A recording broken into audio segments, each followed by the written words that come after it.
Hi everyone, and welcome to Live with Avery and Tony. Now today, just before I start, just want to let everybody know that it's really helpful if you subscribe to my channel, ring the bell for further notifications and all that sort of stuff. Now Avery and I are very much aware that we don't have a massive audience, but what we do is we are consistent. So every Thursday, we hope to be able to, this year, to broadcast to you live to give you some further insights as to what's happening in the world and what we think is important that should be discussed and identified. Now today, Avery and I are going to talk about a very important topic, which is 2025. What is 2025 going to look like? What sort of chaos will be caused through the Donald Trump presidency?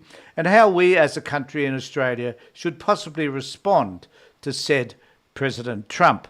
So it'll be an interesting discussion, and there are many other issues that we could talk about as well. We'll just see how this unfolds in the next 40 or 45 minutes while we have this discussion. So if you've got any questions, please pop them in the comment section. If you've got a comment that you want to make that you think is really relevant and you're participating in this live, then please let us know, and we would be happy to respond to that.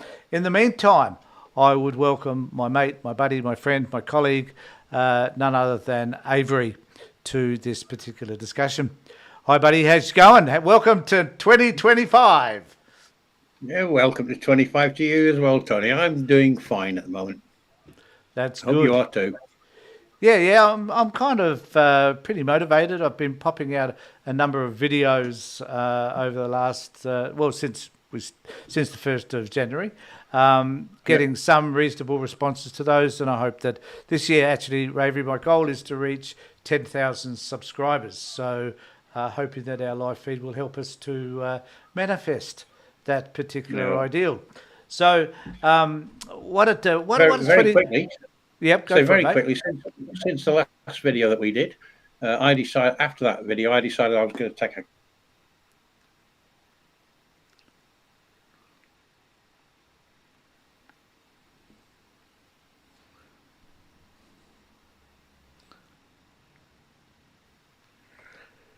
Today is the first day I've really got back to doing anything.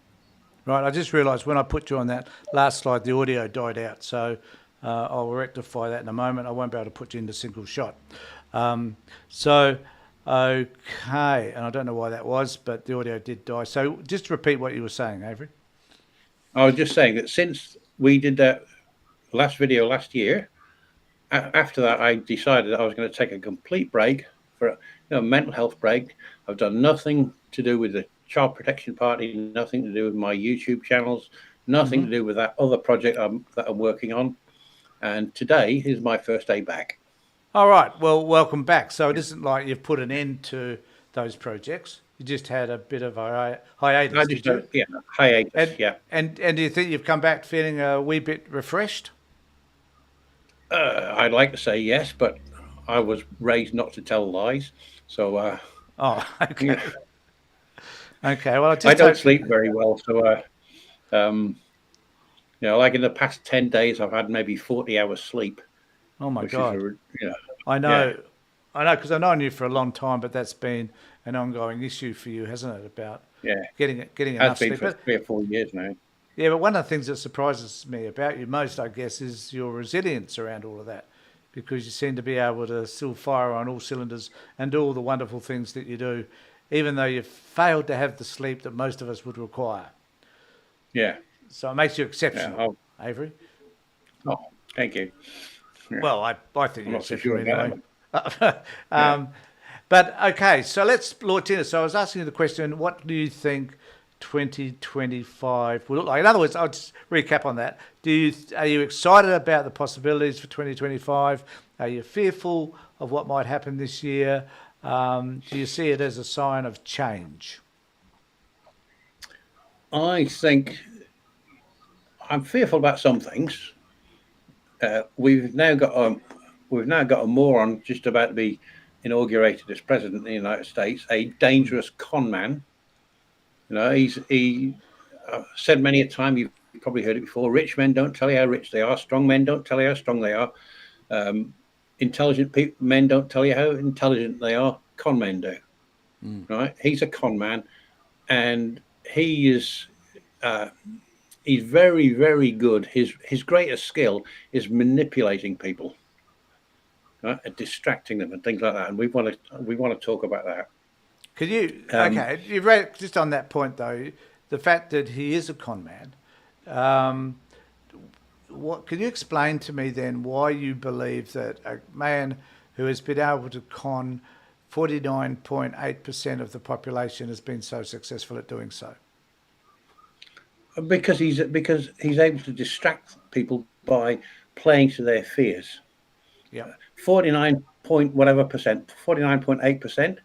An awful lot of, not all of them by any stretch of the imagination, but a large percentage of that, 49%, 49.8%, Yep. are scared of brown people coming from the southern border who don't speak English, whose skins aren't white, right? Yep. Who think they're coming over taking our jobs or taking their jobs. They're not our jobs. How many Americans want to go out and pick tomatoes, pick lettuces? Very Yep. few of them. Yep. He's I played just on their need to, fears, I just need to and say, Avery, and on the Facebook page, I forgot to go live. oh, So, because we haven't got played anybody, back on it there. Yeah, um, so I might just do a welcome to Facebook people, if that's okay, and then we'll just come back and continue to have the conversation. Is that okay? yeah, All right, yeah. just bear with me.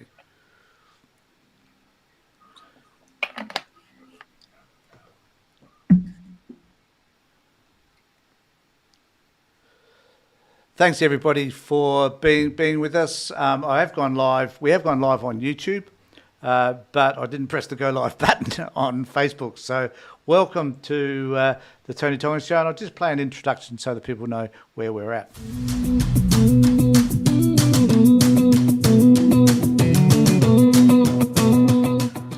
Now, Avery and I'll bring Avery in. So I do apologise for those people on YouTube who have been watching. But we were just talking about the tremendous advantages the world now has because there's a crazy man running the United States.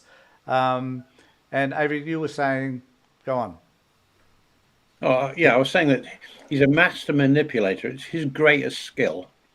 Yeah, Look at this shiny object over here and don't watch what I'm doing with my hands. Just like the magician with that gorgeous young thing in skimpily dressed on the other side of the stage. People look at her; they don't look at what the magician's doing, so yeah, they don't see. You know, Trump is exceptionally skilled at that. yeah, He's played to the fears of a large percentage of the American population, their fear of brown people who don't speak English, their fear of the way they're losing their jobs. He encourages all this talk against transgender people. The way he talk, transgender athletes in San Jose, one person out of 60 or 70 on that team in that organization. Look at that lot over there. Ignore what I'm going to do with prices, because I'm not going to be able to bring them down the way I promised I would in the general election. yeah, yeah. So I Everything's guess, just frozen here. yep, it has a little bit. I'll just come back to me and see if I can bring it back in. So one of the issues, of course, has been with the United States in particular is their tendency to move further and further right. And Trump has facilitated that. It's a great disappointment because it does indicate that there are lots of people who do believe in the sort of things that Trump believes in. But the question really is, do they believe in those sorts of issues that Trump raises, or do they believe that he's simply going to lower the cost of living? What seems to be important to him? You're back. I think that they've bought his rhetoric that he can instantly drop the price of eggs. That a loaf of bread's going to be 2/3, or he's going to cut the price of a loaf of bread by 2/3, or whatever numbers he happened to throw out. He just plucks them out of his backside, throws a number, and people say, "Oh yeah, great, that's what we want." It is what they want. I mean, who wants to pay? I saw a thing where eggs are currently costing something like $9.99 a dozen US dollars. So Oh, that's what I heard $7.90 just a little while ago. So Well, it it's depends just on where you today live, that I I saw this guess. thing about. Yeah, I just saw something. I don't know where it was. It might have been California, most expensive state in the union. It was $9.99. That's All right. around 15 or 16 Australian dollars for a dozen eggs. Yeah. Who wants to pay that? Nobody. So he said, I'll very quickly have that, and they bought it because that's what they want, Yeah. right? I'll have the price of gasoline, down to the prices that we had when I first got elected in 2016. I'll have it back down there in no time at all. I'll Yeah. have the So, border closed, and Claudia Scheinbaum said, yeah, right. yeah, my question really around all of that is then, if he isn't able to accomplish those goals, and that the issues become about retribution and fear of anybody else that is not white, how long will it be before the Latinos, the African Americans, those people that are sensible and rational in the United States are going to take notice of what actually is happening, and issues such as whether we should take over Greenland or Canada or the Panama Canal or whatever it is, that crazy shit that he carries on with. When will people realise that the things that Donald Trump promised you that got your vote will not materialise? Well, there's some evidence that people are starting to realise it already, and he's not been inaugurated. I mean, after the election, that was November the 5th. On November the 6th and 7th, the biggest search item on Google was "What are tariffs?" And as soon as people saw that, it's right. He lied to us, the and there's other, the more and others, more people. yeah, the There's others, more and more people are realizing that he lied about tariffs. It's going to push our prices up. yeah, Right? He yeah. lied about all sorts of different things. He lied about the number of people. Once they started looking at that, people started looking to see, well, is what he's saying about the southern border correct? No, it's not. Well, Is it's the what he's saying same, about the northern border correct? No, it's but not. it's the same old adage with Trump, isn't it? Like, how do you know the man's lying? Because his mouth is moving. His lips are moving.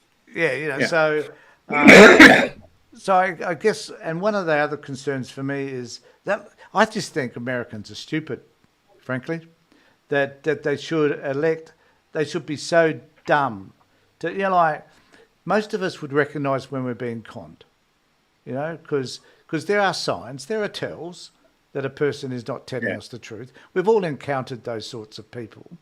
But this is a man who has got, it's kind of like a mass hypnosis. He's been able to yeah, hypnotise a certain percentage of the population to believe anything that he says. I was watching, I don't know if you know the podcaster Destiny, but no, he was interviewing, or Destiny's fabulous, incidentally. If anybody wants to watch Destiny on his podcast, please do. But he was interviewing a guy who had been criticising him and told him that Destiny must be on drugs and all this sort of stuff because he's extremely intelligent and amazingly articulate. And I felt quite flattered because I had someone comment on me once saying that they thought I was drinking alcohol, not realising I'm a teetotaler. But nevertheless, he had this guy on, and the guy doesn't gather any information whatsoever. And Destiny cited a whole host of things that he should have looked at. And they were talking about Rudy Giuliani and whether he should have had his law license taken off him and stuff. And the guy says, I hadn't looked at the videos that Giuliani said that the two people had hidden, the ballots underneath the table and all that sort of stuff. And so he had basically no information about anything. And I guess my point is, this is what happens. That people basically don't look at the information. They're so void. There's a vacuum in relation to being interested enough to either read the papers, watch appropriate podcasts or listen to podcasts, or to gather information in a sensible and rational way to help you make a decision about whether this person is truthful or honest. And there's so many people like this guy that Destiny was interviewing who just didn't care enough. Yeah. And I think they're a Well, large it's portion not of the population. it's not just a case of reading newspapers, right, or watching the TV, a news report on the TV. It's getting various perspectives. Yeah. So if you instead of just getting all your news from Fox News or CNN, look at both. Right? Yeah. Somebody Zuckerberg has just said he's going to stop fact checking on Facebook, uh, and just have community notes as they call it, same as they do on Twitter. Yeah. And I've heard people say, "Oh my God, how are we going to fact check?" Go to Wikipedia and or go to Google, type list of fact checking sites, and up will come this thing on Wikipedia with hundreds of the damn things in it, and they Yeah, rate them. and we do that. I mean, my wife is a researcher anyway, an academic. She's very good. She's brilliant, actually. It doesn't matter what the situation is. Where is a certain country? Like a name will come up on a TV show, and she'll think, "Where is that country?" And she'll quickly look it up. Bingo! It's there Yeah, within seconds. If you want to find yeah, out any information about anything, you can look at it. But I think people are basically lazy. yeah, They don't want to improve their ability to be able to understand. So they think that's a challenge to them. So they then choose not to learn. yeah, It yeah. just amazes me. I've been talking or chatting on Facebook with a lady I've known for about, I don't know, 14, 15 years. And I just learned the other day that she's a vegan, Right. right? I don't care if she's a vegan or not. But she was saying about how people should make informed decisions. And I see, yeah, I quite agree. And she shared this link with me of a scientific article. The Mm. problem with doing that sort of thing is, do people have the necessary academic qualifications to be able to read a scientific paper or a political paper? It doesn't matter, right? Do they have the necessary critical thinking skills to be able to read that and analyze it and understand it, and Yeah. then make an informed decision? And sadly, most schools do not teach critical thinking skills. Mm. Mm. If they did, then maybe Trump would be sweeping floors somewhere to earn a living, and Uh, not just about to disgrace the White House again. but I think there is a challenge there for us to dumb down stuff as well.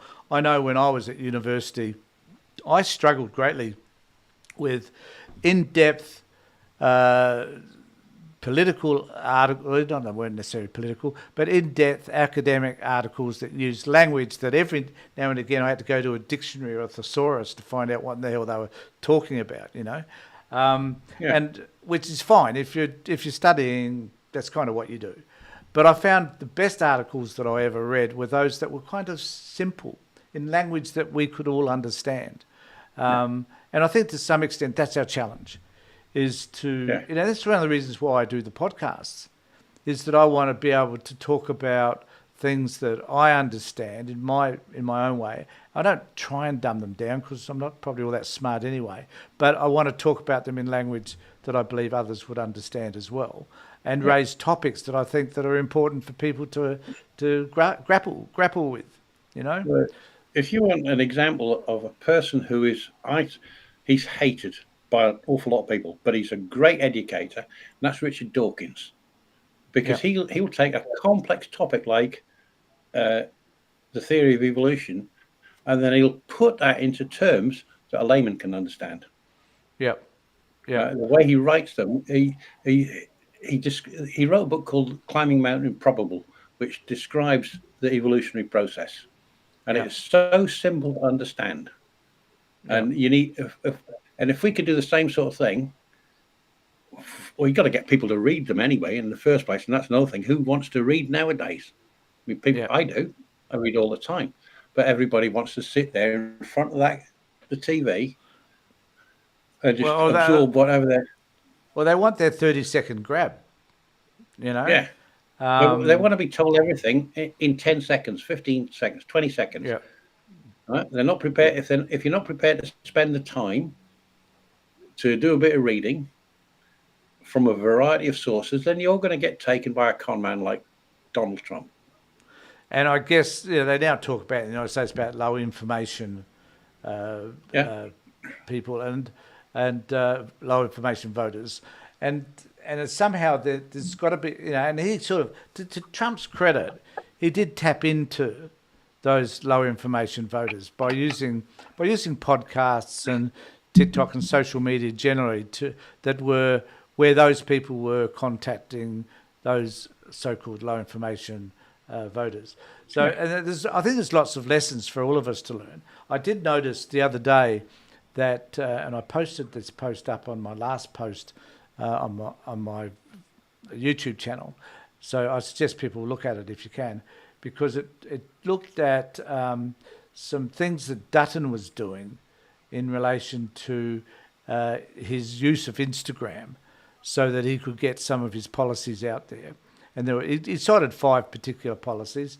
None of them I agreed with, but nevertheless, actually that's not true. One of them I agreed with, which was actually increasing the mental health accessibility from 6 to, I don't know if it was now 10, but to 20, which it was during COVID. So I certainly agree with that, but the rest of them I didn't. But the point being that he's now finding a different method to try and communicate with people. And I think that is a successful strategy, that you need to be able to connect where people are at, And I think, and it's just like Elon. So just pivoting a little bit, Elon Musk, certainly. Correct. President Musk has invested in a failing financial investment known as Twitter, now X, and he has decided to do that not because he wants to make any money, but because he's not, but because he now realises he can just use it as a massive megaphone to spout right-wing crap, which he's now doing. And one of the questions I had on the beginning of this was really whether or not we think that Musk is first going to, is he going to be Emperor Musk and take over the world, and is he going to influence Australian elections? What do you think? Jesus Musk, that's what it'll be. What will it be? Jesus Musk. Jesus. Well, we'll have to see whether he can walk on water and turn water into wine. Well, I'm sure he thinks he can. Yeah. Yeah. Will he try to have an impact on elections in Europe? Yes, he will. Right? We've got an election coming up here in May. I think it's May. Will he try to do something here? I have no doubt that he will. Are there political parties here that he might support? Yes. One Nation. Yeah. Right? One Nation is probably one of the most right-wing parties in Australia. So I would not be in the least bit surprised to see money going, even though legislation here says you can't do it, you can't take foreign money, and you can't get much more foreign than President Musk. But could he find? Do you think he could find a way to funnel that money into Australia through other companies or whatever? Yeah. Or through. I mean, in the United States, you're not allowed to take foreign donations for political campaigns. Oh, what happened to the $200 million he donated? Yeah, but he's a permanent resident now, or he might even be a US citizen. I'm not sure about that. Right. He's he's born and raised in South Africa. Emigrated a long time ago to the United States. He's either a permanent resident. He's a permanent resident, possibly a citizen. That I don't know. Yeah, but he's not a UK citizen, but he's definitely trying to here. And is trying to influence Germany. So, there was a time, I believe, when Elon Musk was actually he was a Democrat. And once he started to see the potential involved in persuading dumb people, which is what he's now done, he realised that perhaps being a Democrat was not the way to go, but Republican is more likely to embrace his degree of not socialism, the embrace of right-wing radicalism. Yeah.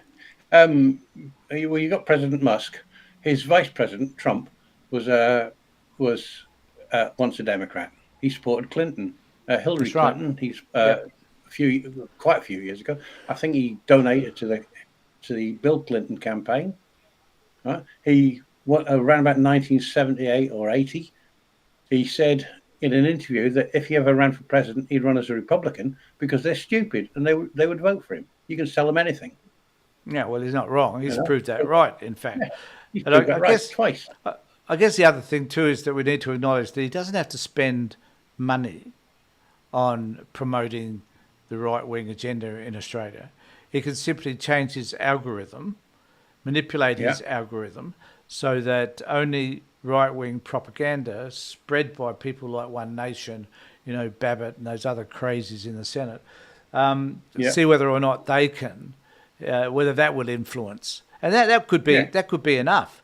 Those low information voters that we talked about earlier also exist in Australia by their yeah, hordes. yeah. They certainly do. And the fear of brown people exists here. Yep, The fear of people who don't speak English exists here.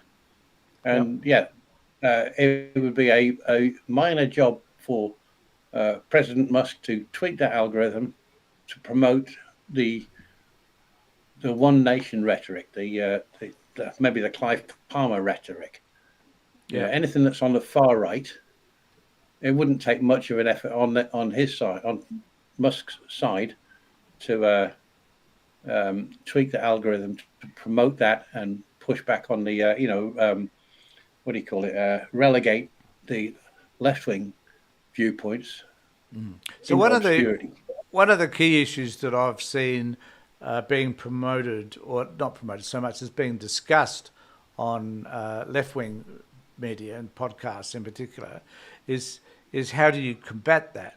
Now, we're in a better position because we can see the impact of President Musk's behaviour and his impact on the United States.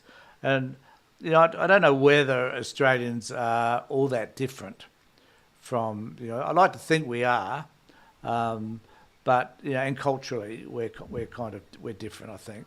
So is it, and we are also the largest multicultural nation on earth.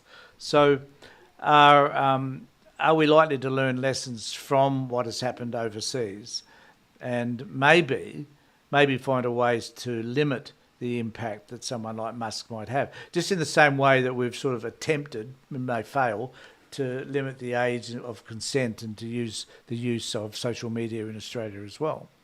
Do you think that's Yeah, possible? there's a couple of things. Firstly, I first got interested in politics when I was about 12.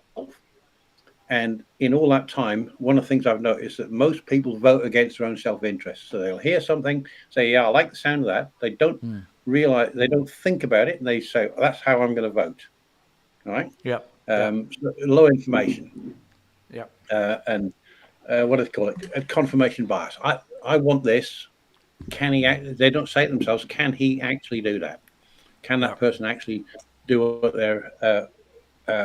they want to achieve? Another thing, comparing Australia with the United States, is that we've never had something like Citizens United come along, right? Where Citizens United was a Supreme Court decision that said that a corporation is a person. Basically, it said that. So a big business can donate money to a political campaign. Right? Yep.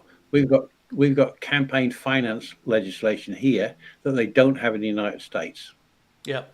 So it'd Yep. be much more I difficult think, for and I guess that's an my point though. company to put money into a campaign. Yeah, my point though is, Avery, they could overcome that simply by the influence in social media, and Yeah, yeah, and by changing the algorithms, redirecting some of the feeds so to people who tweet, who respond to tweets or whatever that are right wing leaning, and suddenly they get all this Liberal Party crap coming across. And the other question for me too is, to what extent would the Liberal Party choose to become more right wing? Will they see this as an opportunity to connect with a portion of the electorate that is low information, uh, that they believe that they could influence, and whether Dutton himself would decide to be more of a populist. Do you think that's likely? I think it's quite possible. Yeah. I don't know. I want to go and say likely, but definitely possible. Yeah, If you know, he's been Liberal Party leader for what, 2 years now, yeah. something like that, right? Wants Well, to it's be been prime minister. 3 years since Labor got in. Oh, before that, I think Right. too. So yeah, but anyway, I and wasn't sure exactly when he. I couldn't remember exactly when he became Liberal leader, well, not that it you know, matters because he happens to be not that it Liberal matters. leader. But I could see, them doing that because populism, populism has been rising right across the world. It's exactly how Viktor Orban got into power in Hungary. It's how in the French elections, it was a populist that won the major thing. In Germany, it's looking like the a populist party's likely to win the majority of the votes. In Slovakia, same thing happened. Mm. Why should it? Why should we think we'd be exempt? Well, because it didn't happen in the UK, and Well, and populism because in the I think UK. they have far different issues, I reckon, in those countries, and immigration is the primary factor, I think, that makes a difference. We don't share a border with anybody apart from Yeah, sharks and whales and fish, so yeah, we're not as likely to be, or the thoughts of being the toxicity that sits around ethnicity and uh, where you came from, I guess, um, isn't as great an issue here in Australia as it is in those other countries where no, their borders are being bombarded yeah. by We've got no problem refugees. about people walking across the border. No, we don't. They've got a long way to swim. Yeah, So we don't have to. We don't. But what I hear and what I see is the making. They know that that's an issue in Australian politics. It isn't as intense here as it is in the United States and in Europe, but they know it's an issue. It has an inkling of destabilisation, and we know yeah, also that Australia from the referendum, we know that Australia is a racist country.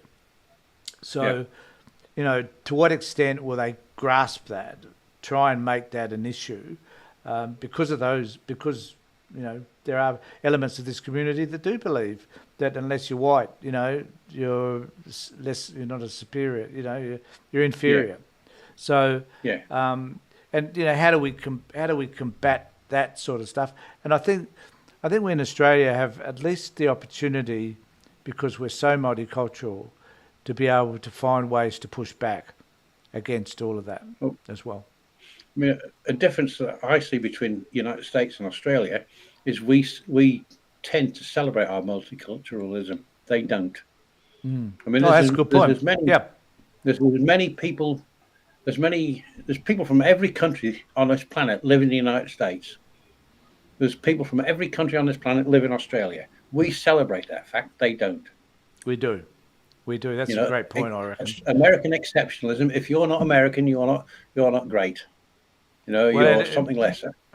I was It doesn't matter watching. whether you're brown or white either. If you weren't born in the United States, you're not as good as a person who was. Yeah, that's Right? true. Where here Well, what do they we think of it? celebrate the fact that we. What do they think of Yeah, President so Musk, though, given he was born in South Africa? Ac- he's a rich man, and they like rich men. Actually, someone just on And just and on we all President. we all know that trickle down economics works. It's all that money, that $500 billion or whatever it is that Musk is worth, President Musk is worth. But we all know it's going to trickle down to that poor black woman living in rural Alabama. We all know that's going to happen. It's He doesn't give happened all us. the time, hasn't it? He doesn't give a stuff about his staff. That's Of course he well doesn't. known. Yeah, But there was an interesting they're on comment. strike. Fire them. Yes, that's what he does. And they don't. And the people in the United States just don't appear to see a problem with that. Oh, they're You starting know, to. Trump There's Trump said that he loved Musk for saying that. If they're striking, sack them, yeah, yeah. and they voted for him. There was something that one of the podcasts I was watching was talking about the number of South Africans that are influential billionaires. Bezos, Yeah, um, yeah, Thiel, Peter Thiel, yeah. PayPal bloke, That's nice. and Yeah, Musk, and yeah, the analogy they drew was that these people have lived under apartheid. So the elements of apartheid, which they believed made South Africa great, are being transported now to other to the countries. United States. Yeah, Yeah, via these South Africans who are white yeah, and who have a lot of wealth. So I thought that was an yeah, interesting analogy to raise actually, because yeah. quite I didn't see the podcast, but I've heard that said before. yeah, yeah. Yeah, So okay, so this year's going to be an exciting year because we'll be pushing back. Now, the other thing about, and I'll play this video on YouTube that we were talking about before we started as well in a second, Elizabeth because May. yes, because we'll come back Yeah, to the United States, or Trump at least, wanting to buy all these places or wanting to take over Greenland and so on. So in doing so, though, he's not going to make all that many friends no, internationally because countries will push back against him. And the Greenland issue fascinates me simply because that's thumbing your nose, or you're putting up your index finger to NATO, yeah, who will object greatly. And they have NATO because the connections with Greenland, Denmark, and NATO, and because Denmark, control. What did we call it? What is Greenland then? It's a an autonomous region, yeah, an autonomous territory, yeah, self-governing territory of Denmark. yeah. It's So like it's Denmark's. it's like So it is French Denmark. Guiana is an autonomous region of France, but in Yeah, South America. yeah. And and France has autonomous places in Nauru, for example. Yeah, But yeah, yes, so we know it happens, right? But you went and invaded one of those territories of France, or even the United States in Guam, whatever that country is, or in the Pacific, or Puerto Rico. The United States would fight back. yeah, So, so the response that they expect to get, which is just we want to take over Greenland because it's strategically important to us, ignores the fact that a NATO country manages it as well. And the yeah, NATO countries would kick up a fuss. Now, my argument has been that I'm sure the NATO countries know that Greenland is strategic, and I'm sure that those NATO countries use it strategically as well. That yeah, is, they either have forces there, or they have satellites there, or they have some sort of, transmitter or receiver from satellites. So they have all these things there. So, what is hell happening in Trump's head that thinks the United States must have that, when I'm sure that it's being utilised by the Danish government and NATO appropriately? yeah. There's a big U.S. military base at a place called Thule in Thule in Greenland. It's a huge radar installation, Mm. watching what's coming over the Arctic. Why they need a radar installation now when they've got satellites, got no idea. um, It's a reception, one I of the think. things. One of the yeah, It's yeah, I receiving don't it's know. receiving data, and it's the skies are pretty clear. They tell me cold but clear. Yeah, yeah. Oh, I've been up there, and I've not been to Greenland, but I've been up that far north, so I know what it's like up there. Um, Yeah, one of the things he also said that it's militarily important, economically important to the United States. Yeah, because of Because all minerals. the minerals up there. Well, it hasn't occurred to that peanut-brained moron that that if it's strategic, if it's economically important to the United States, it's going to be economically important to Denmark, who own it. Is Denmark going to say, yeah, you can have that $100 trillion worth of nickel or whatever it happens, other things that happen to be in the rocks in Greenland? Are they going to say, yeah, you can have it? No. The only way he's going to get it would be to invade, right? Yeah. And an attack on one NATO country is an attack on all of them. So Denmark could invoke the Article 5 of the NATO treaty and say we've Good got to point. go to war with the United States. Yep. I mean, Yep. the rest of NATO would lose because the United States Army is the most powerful in the world. Now I can't see that they'd win, but the rest of NATO would win. But what would it cost the United States? Well, I mean, and also, what does it cost the United States in terms of reputation is a key Yeah, issue as well. yeah. And whether or not the United States can recover from losing, because I just think that really, ultimately, the United States is going to become so isolationist that people won't want to trade with them. They won't want to exchange information, security information, data. They'll isolate themselves so much that it will be a total security risk to the US. And But eventually, go on. I was just saying, I can tell you right now that there's a thing called Five Eyes. I don't need to go into all the Yep. details. That's 5 countries: the United States, Canada, UK, Australia, New Zealand. They share intelligence all the time. Yep. Those 4 countries are not going to share with Trump if he puts somebody like Tulsi Gabbard as the what is it? His Security, national insurance national advisor, security. Yeah. Yeah. right?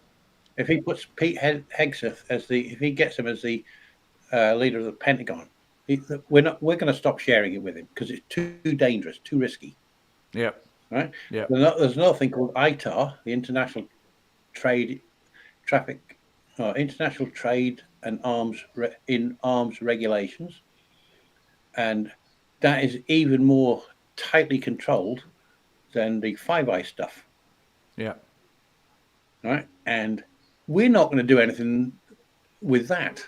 We're going to share as little of that as we can. The Five Eyes countries, which are the main ones involved in ITAR, they're going to do as little as possible, sharing that back to President Musk, Vice President Trump, and Tulsi Gabbard, because it's too much of a risk. She is in Putin's pocket, right? Yeah. She's a real big admirer of Putin. Trump admires Putin. He said so. She was an admirer of Al Assad as well from Syria. Yeah, So yeah. yes. So I just finish off our session. We'll talk just briefly at the end of this. So it's 4 minutes, and it's Elizabeth May in this rebuttal of Trump's attempt to take over Before you the put it on, world. can I quickly say something? Sorry. Yeah, I was sure, just Avery. saying before you actually play it, I just want to quickly say something. Sure. This is Elizabeth May. She's the leader of the Greens Party in in Canada, and what you'll see here is the way all governments should be talking to Donald Trump. You treat him the way he is, like a petulant little child, and that's how you speak to him. That Okay, video. She is we will take brilliant. we'll take note of that. Here we go. Oh, no, no, sorry. And I really also take offense, sorry, Mr. Trump, took offense to your idea that Pierre Poilievre wasn't good enough to lead the Conservatives. Wayne Gretzky, I mean, he's great. He is the great one. He skates to where the puck is going. It's not going to MAGA. The puck is on a Canadian ice rink. And by the way, Mr. Trump, please, before making public pronouncements that Wayne Gretzky should run for prime minister, give yourself or get yourself a briefing on the nature of parliamentary democracy, a Westminster parliamentary system, and a constitutional monarchy where no one runs for prime minister. We have elections for members of parliament. We don't get to pick and choose among our billionaire friends for who gets a seat at the cabinet table. If they're not an elected member of parliament, well, Canadian system is different from that of the United States of America. I suggest that Mr. Trump find one of his grandchildren's school books and look at the year 1776, which may explain a few things to him about why our systems of government are different. I don't want to belittle Mr. Trump, but on the other hand, hey, Donald, have we got a deal for you? You think we want to be the 51st state? Nah, but maybe California would like to be the 11th province. How about it? California? Oregon? Washington? You've got geography in common with us. And not only that, we've already got a carbon trading system between California and Quebec. We've got some strong alliances on our west coast from British Columbia. There's been a lot of academic papers on the idea of Cascadia.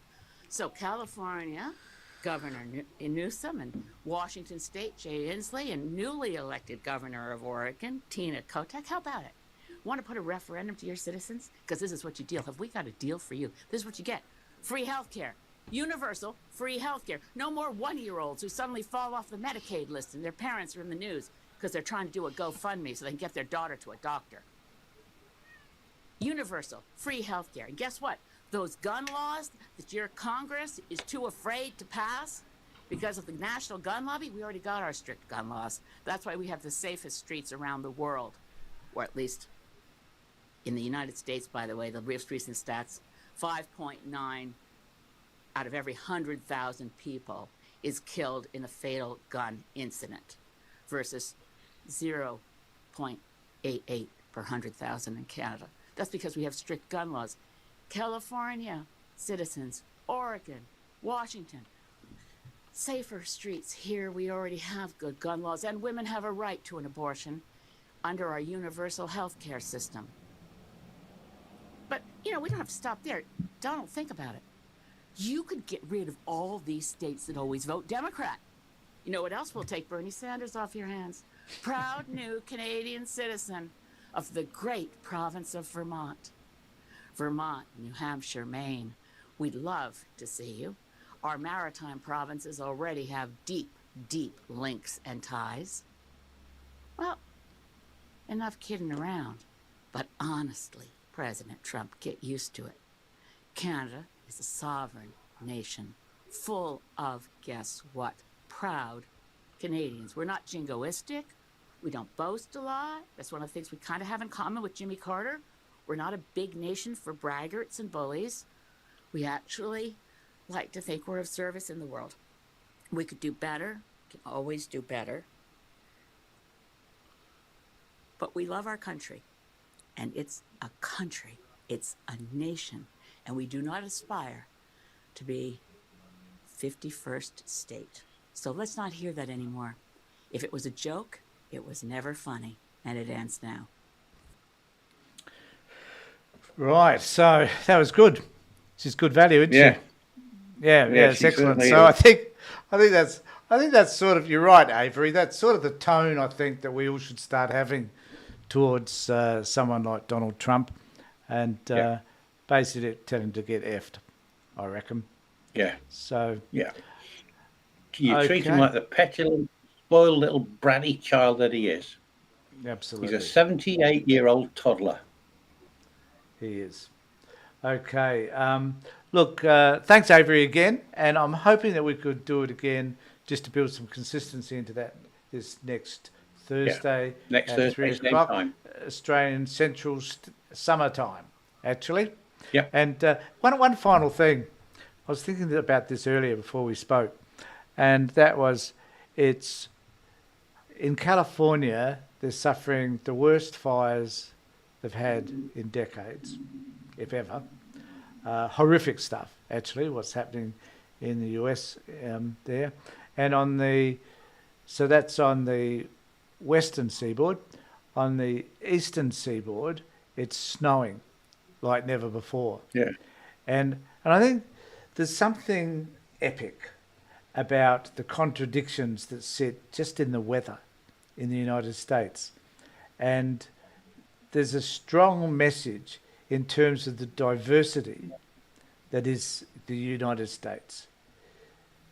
Fire at one end, snow at another, and fucking crap in the middle. So I think there's something symbolic about what's happening in the US right now. Yeah. So Yeah. So let me know what you think. Thanks, Avery.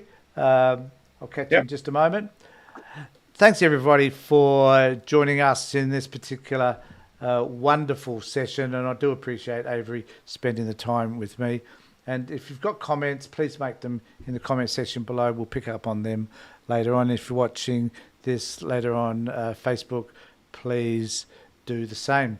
In the meantime, take care, look after yourselves, and more importantly, be safe.